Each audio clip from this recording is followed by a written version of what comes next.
Assalamualaikum warahmatullahi wabarakatuh. Saya Alifah Nurin Izzati dari Prodi Bimbingan dan Konseling Kelas Psikologi UNUM 3. Hari ini saya akan sedikit mempresentasikan materi yang sudah dibahas oleh kelompok 2, yaitu tentang perkembangan manusia.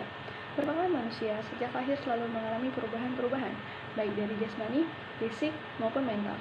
Perubahan tersebut dapat berupa perubahan positif maupun perubahan negatif. Buku Human Development, definisi perkembangan manusia adalah proses perubahan dan kemantapan atau kematangan yang dilalui sepanjang rentang kehidupan seseorang.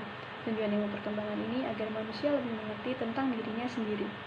Perkembangan manusia bersifat sistematis, yang berarti berkelanjutan dan teratur, dan perkembangan manusia juga bersifat adaptif, yang artinya terjadi karena untuk menghadapi kejadian-kejadian yang ada di dalam kehidupan. Selanjutnya ada tahap-tahap perkembangan manusia. Yang pertama ada fase prenatal atau fase dalam kandungan. Fase prenatal merupakan periode di antara pembuahan dan kelahiran. Dari hasil pembuahan terbentuklah zigot dan berkembang menjadi janin. Kedua ada fase bayi. Fase bayi dibagi berdasarkan usianya. Newborn 0 hari sampai 1 bulan. Infant 1 bulan sampai 1 tahun. Toddler 1 sampai 3 tahun. Pada tahapan ini, bayi masih sangat bergantung pada orang tuanya dan baru mulai mempercayai orang-orang yang ada di sekitarnya.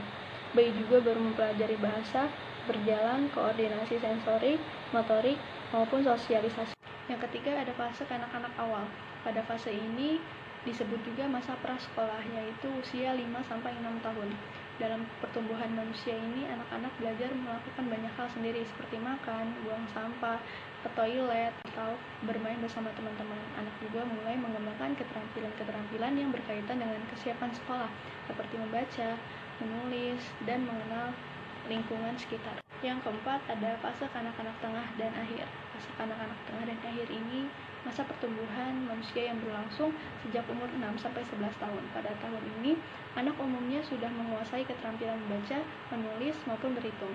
Dia juga sudah terlibat kegiatan akademis di sekolahnya, termasuk interaksi sosial dengan teman sekolah, dan juga mulai memperhatikan pencapaian prestasi-prestasi untuk mendapatkan nilai yang lebih baik di sekolahnya. Yang kelima ada fase remaja. Fase ini adalah tahapan pertumbuhan manusia yang merupakan masa transisi dari anak-anak ke dewasa. Dalam fase ini terjadi proses yang disebut pubertas. Dalam proses ini juga mendorong perubahan fisik yang sangat cepat. Misalnya tinggi badan, berat badan, membesarnya alat kelamin atau payudara, tumbuhnya rambut di bagian-bagian tertentu, menstruasi atau mimpi basah, hingga perubahan suara pada lelaki. Yang keenam ada fase dewasa muda, berlangsung sekitar umur 19-40 tahun.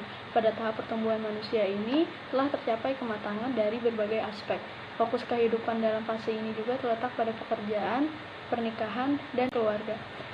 Dalam fase ini orang-orang juga sudah lebih prima dan mandiri dalam bertindak secara bertanggung jawab terhadap dirinya sendiri maupun orang lain. Yang ketujuh ada fase dewasa tengah. Tahap pertumbuhan manusia ini terjadi pada usia 40-60 tahun. Pada masa ini Anda berfokus untuk bekerja, membesarkan anak, dan ikut berkontribusi dalam masyarakat. Namun dalam kondisi ini Anda tidak bisa seperti sebelumnya, dan cenderung wanita juga sudah mengalami menopause pada fase ini.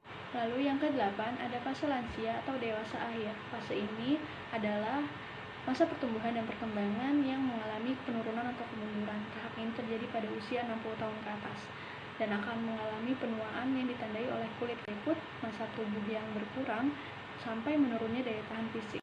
Selanjutnya ada prinsip-prinsip perkembangan manusia. Prinsip-prinsip perkembangan adalah pola umum dalam suatu proses perubahan alamiah yang teratur. Prinsip-prinsip ini merupakan ciri mutlak dari pertumbuhan dan perkembangan seorang anak. Dari prinsip-prinsip ini terbagi beberapa bagian.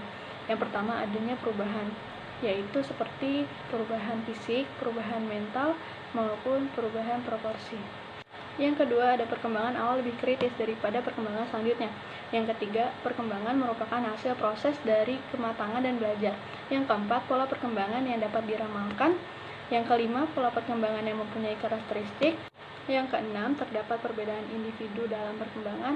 Dan yang terakhir, setiap tahapan perkembangan memiliki bahaya yang potensial. Jadi, kesimpulannya, perkembangan manusia dapat dipengaruhi oleh berbagai macam-macam faktor yang tadi disebutkan.